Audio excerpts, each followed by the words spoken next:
Yo, we got to move on to our defense. Something I know you guys are so tired of us talking about because we talked about it all last year. Every single week we had something or other to talk about with our defense.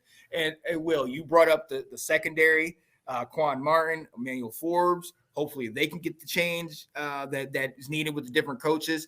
Ken Norton Jr. coming in and coaching. And now maybe Jamin Davis, maybe our Kaliki Hudson, maybe these guys will have a true meteoric rise. But I thought it was interesting today. I don't know if you saw that the coaches, all the assistant coaches, had their little press day or whatever. They all went in and they took their pictures. They had their Commanders gear on, and it was kind of like, oh, Anthony Lynn and the Commanders. I like that in the burgundy. Okay. So there's a little excitement there, and I love it. But let's get into this. We talked about the trenches on the O-line. Let's talk about the D-line.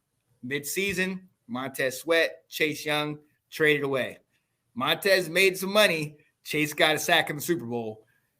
They're both not Commanders right now. Where do we go from here now that we need 2 edge rushers at least? I'm excited about this. I'm really excited about what we're going to do with the defensive line because this is where I want to see what Adam Peters as general manager, what he's worth and where he sees stuff. Because you're right. We traded away some big-time talent. We've got 2 defensive tackles that we know we can rely on, but where do we go from here? We need help at edge. We need pass rushers. That is the definite, without a doubt. We drafted KJ Henry and Andre Jones. KJ provided some things here and there. I think he's a rotational piece, but I don't want him starting opposite whoever next year. We need him to be a part of the rotation, and then we can let him be a part of that. I'd like for us to go out and get. Dang it, Ab! You took exactly what I was going to say. I want to go out and sign a free agent, and I want us to draft something high in the second round. I'm looking at it. I'm even good with going after a 1-year flyer on a guy similar to like a Jadeveon Clowney, where he's later in his career, he's bouncing around from team to team. When he gets opportunities, he usually goes after the money. I don't mind if we spend a little bit here for someone like that, knowing that he's not necessarily going to have to be a 3-down rusher, but he's going to be someone where we're looking to get, if we're going to pay you, we need to get 8 sacks out of you. A name that I would watch is someone who has ties to Dan Quinton and to Darryl Tapp, our defensive line coach, and that is Randy Gregory. He's someone I didn't like coming out of college, and when Dallas drafted him, I'm like, of course, he's a part of the Cocaine Cowboys. Like this guy would be with them, But he turned his life around. Good for him. Yeah. But he could be someone that we look at, and then I think. As Ab said, we use one of those second-round picks on a defensive lineman, Chop Robinson. He introduced me to the other guy from Penn State, Isaac.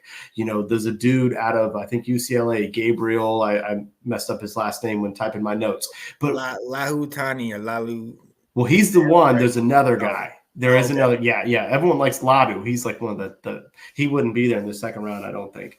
But I think the idea is we pair a veteran with a rookie, with the idea that it's going to take some time to be drafting, to revamp this pass rush of ours, but we can start there. That's kind of what I'm looking at. Oh yeah, absolutely. No, for me, the guy that I was talking about from UCLA, Latu, if in fact we do trade back and we don't get a pick, we get a pick maybe in the top 10 or maybe right outside the top 10. And we don't get Joe Alt, and we don't get the quarterback, that's where I think we should put it in on that guy. This guy is electric.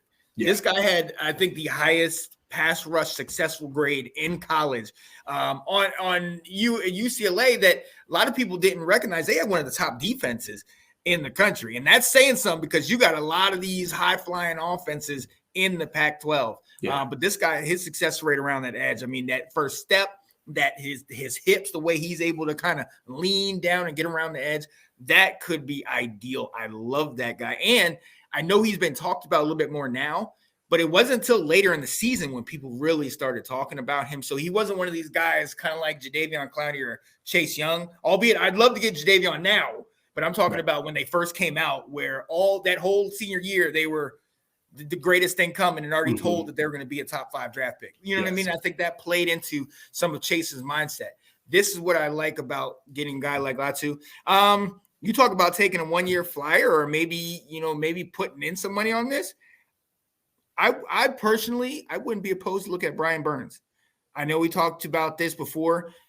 I think Brian Burns is kind of like CMC, where he's hungry to get on a team that's winning. And it's going to take far longer, in my opinion, for the Panthers to start winning than it will us.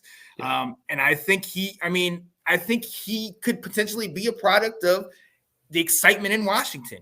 New owners, new GM, new coach, new all this stuff, new DC, all these things. Where now if Brian Burns, and he wouldn't have to go that far, right? And we, he's going from what we had in a terrible owner to now having, guys that will listen to you and are really about this team. So I would love to do that.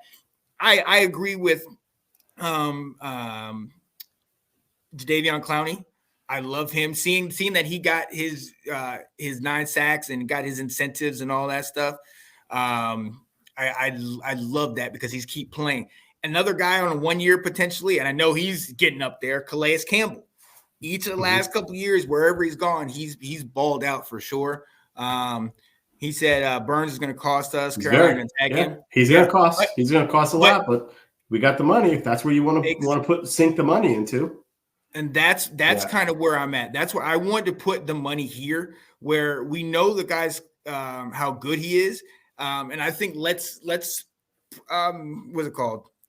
Not premiere him on our defense. Let's spotlight him on our defense. Showcase. You know what I mean? Have him be our Micah Parsons. Move him around. Have him, have him a serious threat and something else on the edge. So I would spend up for that. He's saying, but the draft at least a first. Really? Huh. If they franchise. Oh, if they franchise tag. Yeah, I mean, I don't know. Brian Burns, man, why the hell would you want to stick around Carolina at this point? He could be telling him, don't you dare. Let me get out of here, type thing. But you never know. They could franchise him knowing that now they got leverage.